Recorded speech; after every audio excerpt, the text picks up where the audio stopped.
What's up, kinfolk? It's RJ Young. I am the host of the number one ranked show. You're watching it right now. Thank you for watching on the Fox Sports app, YouTube, or listening wherever you get your podcast. Today on the show, we're going to talk about the most underrated true freshman in all of college football and debut a new segment with some snazzy animation. We're going to continue and put our final entry together for Arch Manning and his, 3 visits throughout the month of June that are officials, and the last one being Texas. I'm going to tell you why or why not he should go to Texas or not go to Texas. And then we're going to finish out our new faces in new places, where we take a look at year one coaches at their new stops and what I expect from them by the end of the year. Okay, so let's start with our new segment, which we're very excited about. It's got some snazzy animation, and it's called Diamond in the Rough. Look at that. That's beautiful. I love that so much.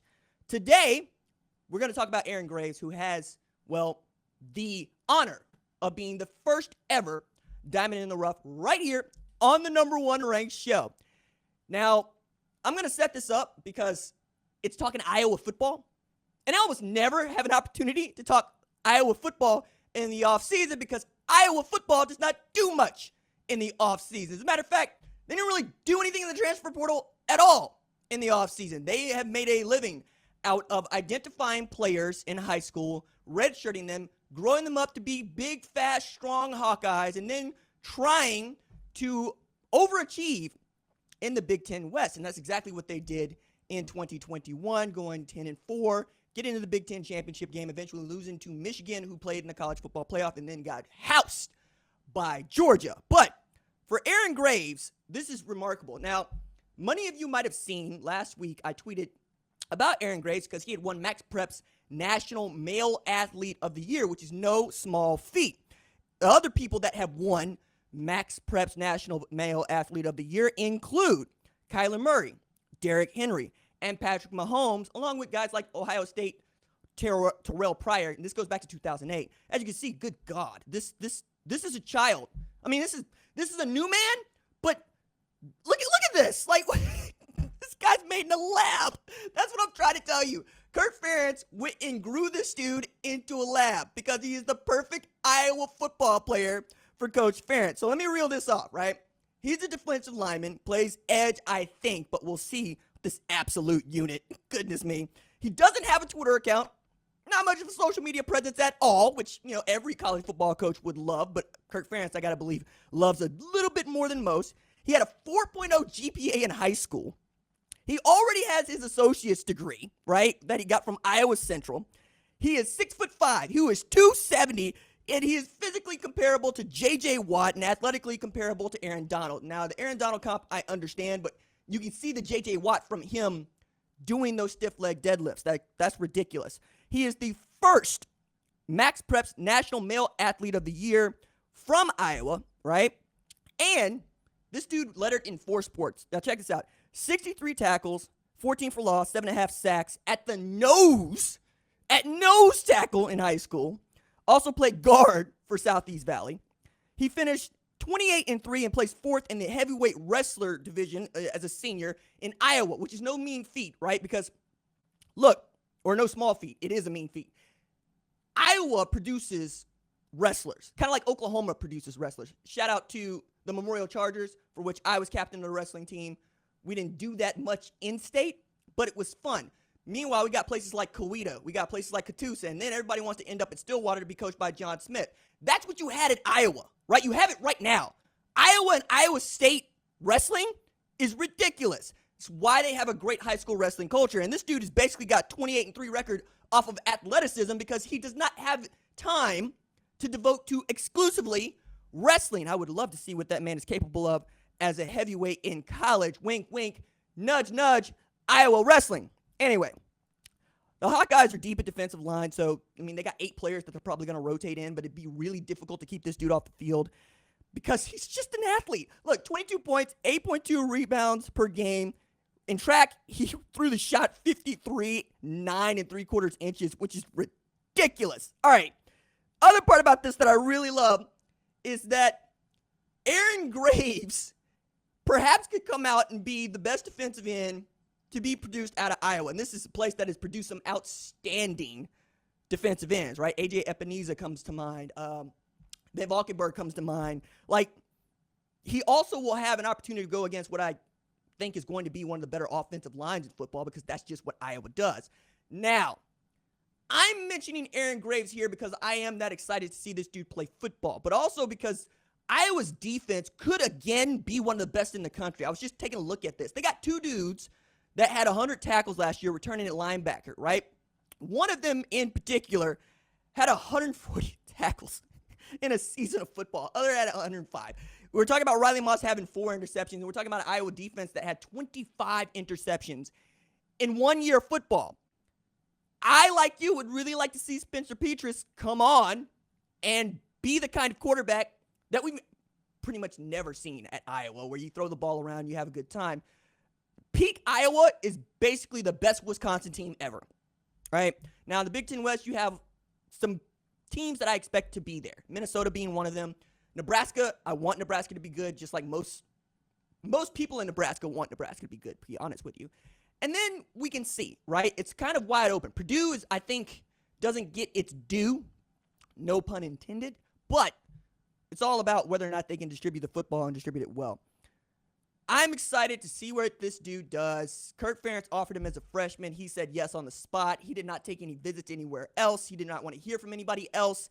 He's going straight to Des Moines to play, or Iowa City, excuse me, not Des Moines. Des Moines where Drake is. Iowa City to play football at Iowa. Excited about that. All right. Let's go from our diamond in the rough and our snazzy animation to our final installment of where should Arch Manning go. Now, we've talked about Georgia, where he had an official visit. We talked about Alabama, where he had an official visit. Now we're going to talk about Texas, where he had an official visit, or has an official visit coming up. Now, caveat here, there are other teams and programs, I'm sure, that will get in the mix, notably like Florida, for instance. Went to Ole Miss, Tennessee, and LSU, but, you know, I'd be shocked if y'all don't try to make a run at him as the season continues to go on. But being that he has scheduled 3 of his 5 official visits already, and he's going to take them, these are the 3 that we expect him to be picking from. And I've given more or less why I don't think he should be going to Georgia or Alabama, right? But I'm going to flip that, because I really do think that of these 3, Texas is the best option. Now, as Oklahoma fans are going to have my head for this, this is also me having a college football brain and going, I don't know, man, this makes the most sense. Now, before I get into Texas, one more thing about this. I thought from the jump the place for him to end up is Clemson, because that just fits. With his psyche, with Dabo Swinney's psyche, with what they asked their quarterback to do, with what you can do as a quarterback there, how they have turned that program into the kind of place where you can have outstanding quarterback play every single year, and the quarterback is a feature, and you don't have to deal with anything outside of what's going on in Death Valley. Felt like a good place to go, but it's not on the radar right now, so we're going to what I think is the best option next, which is Texas. All right, so it's clear he's wanted at Alabama. It's clear he's wanted at Georgia. But that don't make them any different than the other 128 schools in FBS, quite honestly. To say nothing of the teams in FCS and Division III. NAIA, everybody wants Arch Manning, okay? So that doesn't really factor for me. What does is, what can you do there? What are you capable of? What is the ceiling going to be? At Georgia, I don't think they're going to let him throw the ball. I want to see Arch Manning go for 5,000. I want to see Arch Manning have to move around the pocket. I want to see Arch Manning throwing out to these F-18s as they're making an inverted dive into an unnamed military facility with an uranium enrichment site that they got to hit from miles away, paint it with a laser, and then I want to see dogfighting, okay? I want to see Arch Manning on tilt. I want to see Arch Manning get into an F-18 without a green light and make that flight 2 minutes and 15 seconds. You ain't going to be able to do that at Georgia. At Georgia, they're going to drop bombs from a high ground and call themselves good. That's fine, whatever. Alabama, you got a little bit better opportunity there. We know that the returning Heisman winner, Bryce Young, is there. Mac Jones is there. Tua Tagovailoa is there, right? Jalen Hurts is there. Blake Sims is there. Keep going on this. However, I think Nick Saban's tipping his hand by accepting an Eli Holstein's commitment in May. 4-star quarterback in the 2023 class, for which Arch is the #1 recruit. Means you're not going to put all your eggs into the Arch Manning basket. And if I'm Arch Manning, yes, put all your eggs in this basket, because I want to be the guy. There is no competition that I want to see out of this. I want to show up and it be my football. Okay. At Georgia, you got Herschel Walker. At Alabama, you got a myriad of dudes, right? I mean, I can name 4 running backs off the top of my head, and I can play in 3 quarterbacks like I just did off the top of my head, 4, 5, 6. At Texas, it's really Vince Young.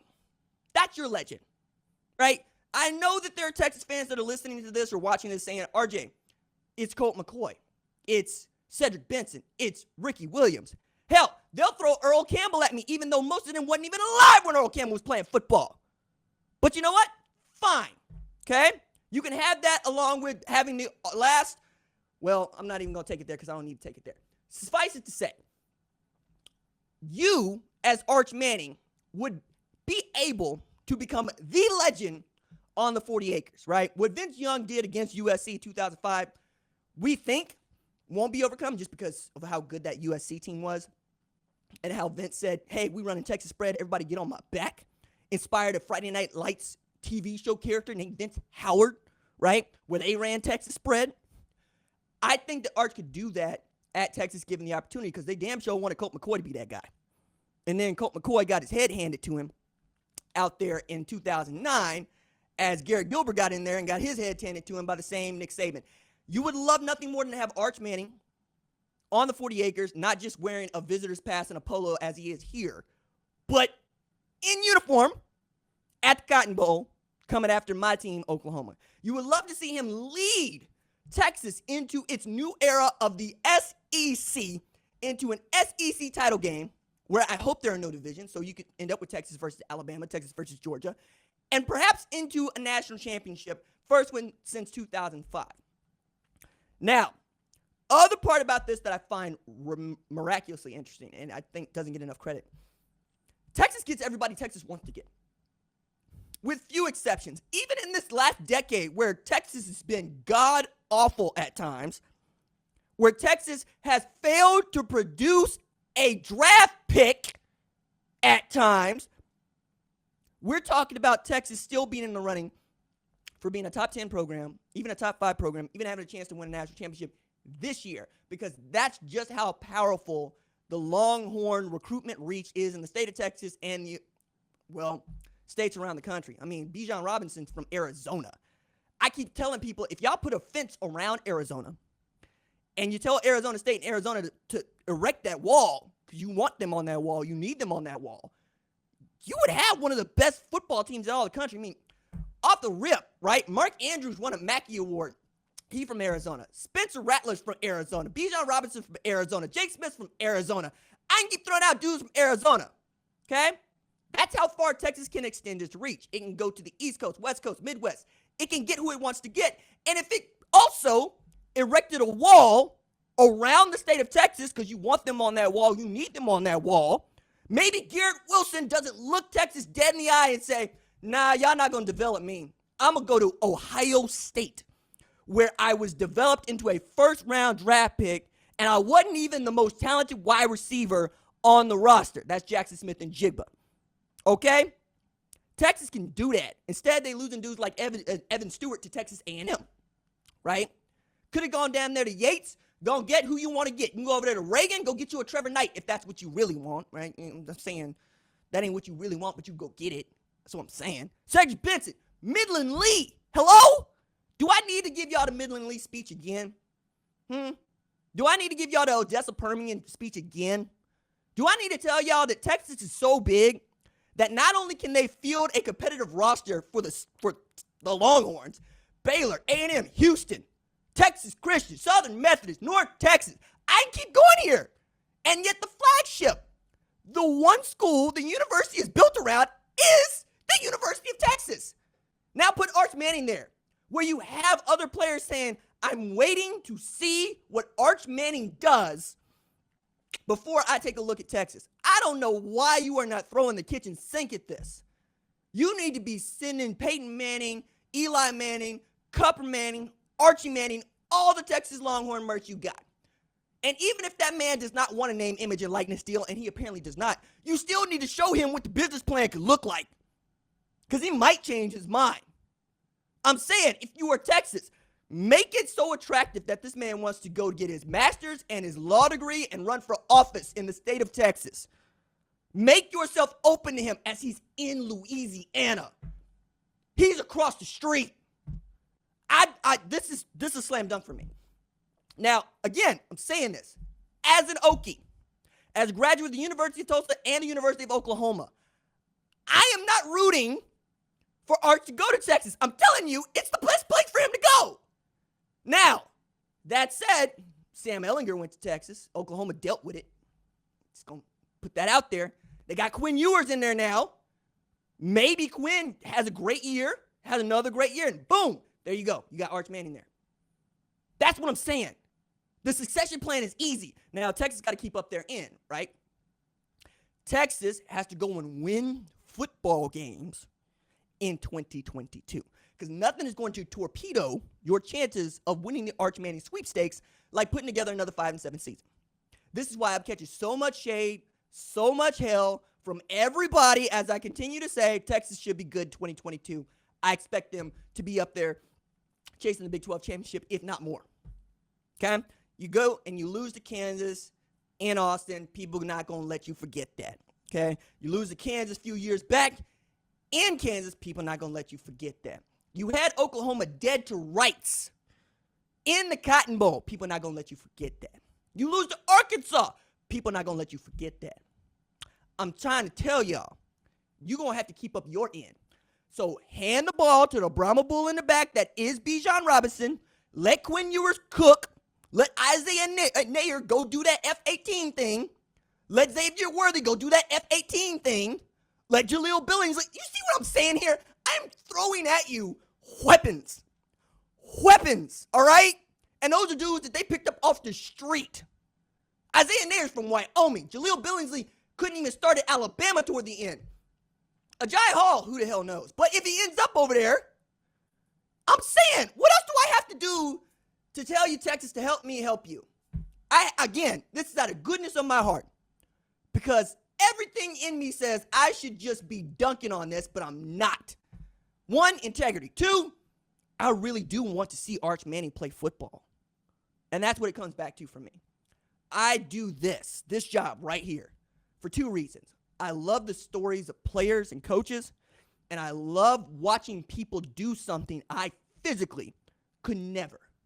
It is the reason why I raise up so many different sports, but particularly college football, because so much luck is involved in college football. I talk to great football players every damn day. Every single day, I talk to great football players. At times, I'm fortunate enough to get to identify a generational talent from his neighborhood, from his area, from his school district, who is getting the opportunity to go and make good. I am invested in each one of these kids' journeys and how they are able to get into life after the fact. I know what they're up against. I know what the numbers are. I tell you what they are. 11,000 kids play college football every year, and this year it's going to be over 12,000 because of the portal. They're really trying to make it more difficult for you to get to the upper echelon of big-time football at every level. It takes money in addition to your luck.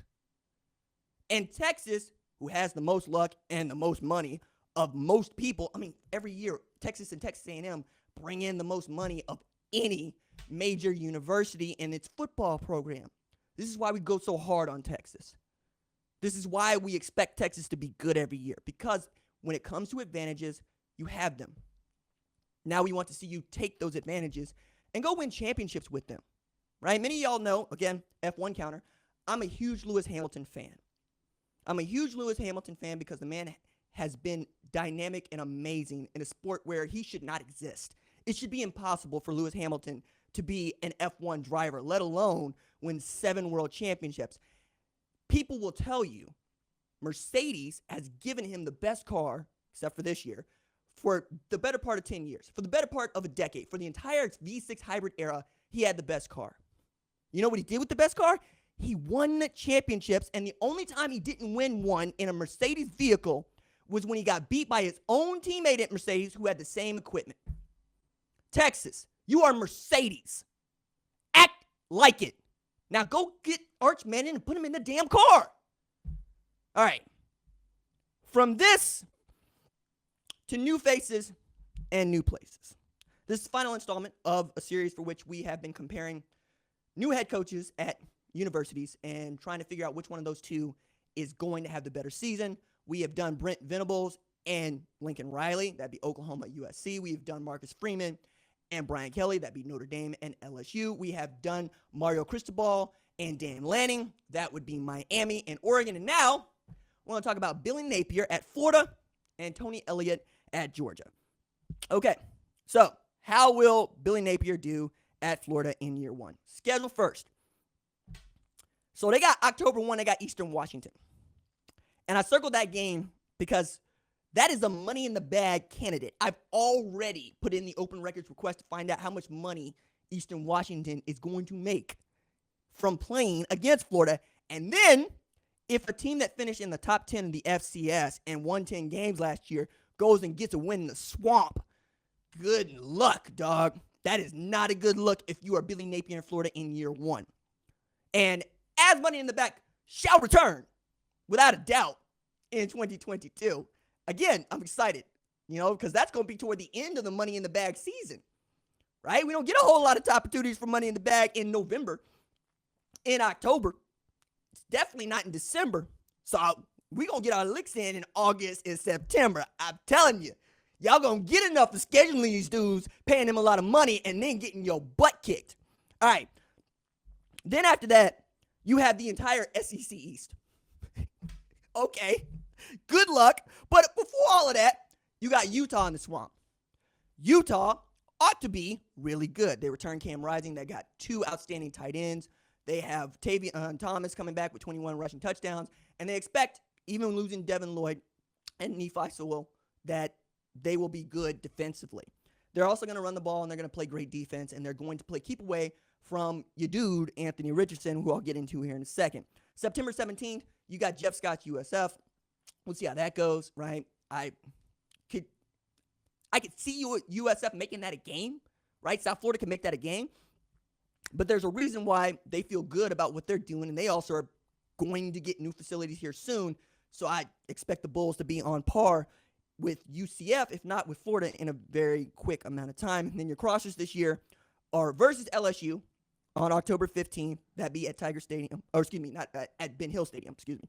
And then at Texas A&M, which at Kyle Field, November 5th. So I don't feel great about that schedule. Matter of fact, I don't feel great about any SEC schedule, quite honestly. But you dodge Ole Miss. That's good. You dodge Alabama. That's good. You ain't dodge Georgia because, that's your division. You ain't dodge Kentucky because that's your division. It's looking kind of rough in these streets. Now, you have Anthony Richardson. It appears that Billy Napier wants to give him the keys to the offense if he can do it, but I'm not going to count out Jack Miller, who transferred in from Ohio State. I think Jack is an outstanding player. I think he has an opportunity to help them win football games, and because the nature of football is injuries, probably is going to be needed down the road. But as good as Anthony Richardson is, he needs Justin Shorter and DeMarcus Bowman and Lorenzo Lingard to be on their A game. You need DeMarcus Bowman to play like the freak show that he is. Like that dude coming out of high school was something else. Ended up at Clemson, transferred to Florida, has lied low for the last couple of years. We'll see what that ends up like. Now, coming out of spring ball, a lot of people like Lingard. I still think Bowman's going to be the starter or the dude to get most of the touches. Say nothing to Naquan Wright, who I know a lot of y'all are in up on, but I know what I got in DeMarcus Bowman. I'm going to try to hand him the rock and make somebody else give it to them. Okay. Justin Shorter just had 41 catches, 505 yards. That ain't going to cut it. You're going to need to double that up in both cases, as we're going to get closer to talking to Virginia here in a second. They have the kind of wide receiver output that you're going to need from Florida in 2022. Okay, Florida additions. Owasso's own Chris McClellan, defensive tackle. Don't know how much time he's going to see because that's a loaded room, but that's a good addition for you to have. That's great depth. Running back Trevor Etienne, right? That'd be Travis's little brother. LSU really wanted him. Had some looks from Clemson. He could actually challenge Naquan or Lorenzo or even my man DeMarcus for some time. Montrell Johnson, another running back, he's transferring in from Louisiana, so you know that Billy Napier knows what he has there. They shocked me by signing safety Kamari Wilson. I didn't expect that to happen, so they ought to be pretty doggone good on defense. And then other guys for you to just keep an eye on, safety Rashad Torrance, edge Brenton Cox. We didn't expect Brenton to come back. Gervin Dexter at defensive tackle. Like, they have guys to be pretty doggone good defensively. It's about I think they call this dude AR-15, Anthony Richardson, which, okay, cool. They fine. If that dude ends up being Cam Newton light, by all means, because I would have loved seeing Cam Newton run that 08 Gators football team. I know that puts a dent in your Tim Tebow legacy, but I don't think Tim Tebow would have ever seen the football field if Cam Newton would have been able to be the dude, and that's at least what Billy Napier is going to allow for, is letting Anthony Richardson be the dude. I'm just throwing it out there. Schedule breakdown that really gets to me about Anthony Richardson. I just don't know how this dude's going to look against Georgia. I don't know how he's going to look against Kentucky. I think you're going to have to throw the football on them. I think they're going to play man. I think they're going to blitz you. I think they're not going to let him run around. That might be where you see Jack Miller come through. Okay. I don't think that Florida is going to be in a great position to have an outstanding year in 2022, but we'll save that for the end. Now I want to move to Tony Elliott in Virginia. So the schedule breakdown for them, Louisville expects to be decent, if not good. They return Malik Cunningham. Okay. Yeah, that's an October 8th game, so you'll know who you are by then. They got Miami on October 29th. It's my grandmommy's birthday. That's Mario Cristobal. That's your toughest game on the schedule. So it's light there. You got North Carolina on November 5th. You have Pitt on November 12th. And you got Coastal Carolina on November 19th. So while you get to dodge Clemson and a North Carolina State that wants everybody to know that they return everybody and they expect to be really good, remains to be seen. You're in a good spot to represent the division in the conference championship game. Like, North Carolina still doesn't know who the starting quarterback is. Is it going to be Drake May? Is it going to be Jacoby Criswell? Who could know, right? Drake has all of the physical tools that you want. Jacoby has been in the system for a year longer. Phil Longo's been pretty good about identifying who his starter should be. Miami got the Tyler Van Dyke thing going on. We'll see how much of that actually translates. I mentioned Malik Cunningham. Coastal Carolina is the one in which I'm going, that's squirrely. Because that could be the difference between you being bowl eligible and you not. And this is a Jamie Chadwell friendly show here. So I'm going to need Tony to show me what's really good here.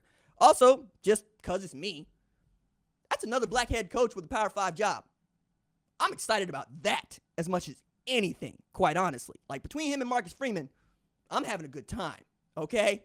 I'm having a very, very good time. Matter of fact, I don't know that I had this good a time since Sylvester Croom and Ty Willingham.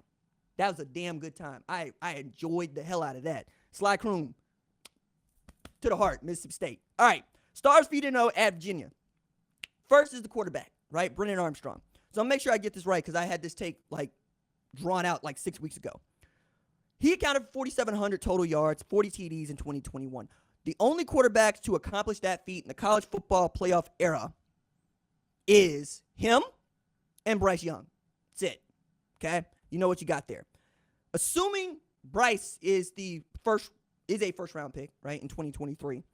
I mean, 2/3 of all the quarterbacks who have actually accomplished this have been first-round picks, save Anthony Gordon. So there are only two active dudes in college football today who have accomplished 4,740. And those two are Virginia and Alabama. And everybody else who has done this, save Anthony Gordon, has been a first-round draft pick at quarterback. Not too shabby. Dudes that have accomplished this, been first-round quarterback, you might know them by name. One of them is Lamar Jackson. There are only two unanimous MVPs ever in the history of the National Football League. One of them is Tom Brady. The other is Lamar Jackson. I'm telling y'all, stop playing with this man. Stop playing with Lamar Jackson. To all of y'all that were telling me years ago he's a running back playing quarterback, eat it. Now, Patrick Mahomes, yeah, you know what's good there. And then there's another dude from Clemson who's not named Trevor Lawrence. He did it too. So, read another way. That's the highest guaranteed contract in history, the other dude from Clemson. MVP and MVP. That's what Brennan Armstrong is capable of if Tony Elliott can figure it out for him in that passing attack and in that offensive line, which we'll get to, which passing attack ought to be all right. Dontavian Wicks returns. He had 1,203 receiving yards with 9 TDs in 2021, right? Caden Thompson, who I list as a tight end, but is really athlete. He's going to be wide receiver, slot, outside, running back, all of that. Had 973 yards receiving, 2 TDs. And then defensively, you got Nick Jackson coming back. He had 117 tackles, 2.5 sacks. Now, the rub for Virginia is not the schedule, which is kind of soft. It's certainly not their skill players. It is the offensive line, okay? They return absolutely nobody, nada, from the 2021 offensive line that was able to keep Brennan Armstrong clean enough to make all those throws. They got to create a new offensive line out of whole cloth, okay? Thought they could do this with several transfers. At least one of those transfers is no longer be playing at Virginia for personal reasons, okay? Now, between Florida and Virginia, who could have the better year? I'm looking at Florida expecting 6-6 to 7-5. Virtue of playing the SEC, virtue of you being in year one, virtue of everybody getting acclimated to the way that you do things down there in Gainesville. It's just not an easy place to play. Not an easy place to win. That's why when they're good, they usually play for conference championships or win national championships, right? I also need to add the last time that Florida won a national championship was the last time they won a conference championship. Okay, that'd be 2008. Now, Virginia, figure out the offensive line. If the offensive line is close to as good as the 2021 edition, y'all ought to be able to win between 8 and 10 games. Like, on general principle here. That's assuming that Miami's good. That's also assuming that Louisville is good. And that's assuming that Coastal Carolina is a team you can beat. Okay? Everybody else, you ought to be in good shape for in Tony Elliott's year one. But year to year, we've seen that quarterback play does not usually make leaps and bounds improvements if you've had a stellar year. If anything, it takes a step back. We saw this with Sam Howell at North Carolina. We saw this with Spencer Rattler at Oklahoma. I would even say we saw it with Bo Nix at Auburn, who's transferred to Oregon. But, we'll see. I would love to see Brennan Armstrong go for 47 and 40 again, but it's just a tall task, man. You're going to have to be really good at running the football. You're going to have to be really good at distributing the football. And you're going to have to be really good defensively, for which remains to be seen. Okay. So, yes, I'm saying Tony Elliott is probably going to have a better year at Virginia than Billy Napier is at Florida because, again, some of this is luck. Some of this is chance. If North Carolina was a top 10 team, maybe we think something different. If Georgia was the Georgia 2013, maybe we think something different. But no, you got the defending champs in your division. Yikes. You got a South Carolina that is absolutely on the up and up in your division. Yikes. You got Eli Drinkwitz at Mizzou, who absolutely needs to win. You got Kentucky, who is Kentucky, right? Nobody expects anything from Kentucky, and then they show up and they take a bite out of you. Saying. Could be interesting. All right. That is going to do it for this episode of the Number One Ranked Show. I want to thank our lead producer, that is Catherine Donnelly. Our associate producer is Tyler Wojak. Our director is John Marcus. Our social media maven is Javion Duncan. And our lead of screening is Rick Cohn. I'm the host, RJ Young. We will see y'all next week. Deuces.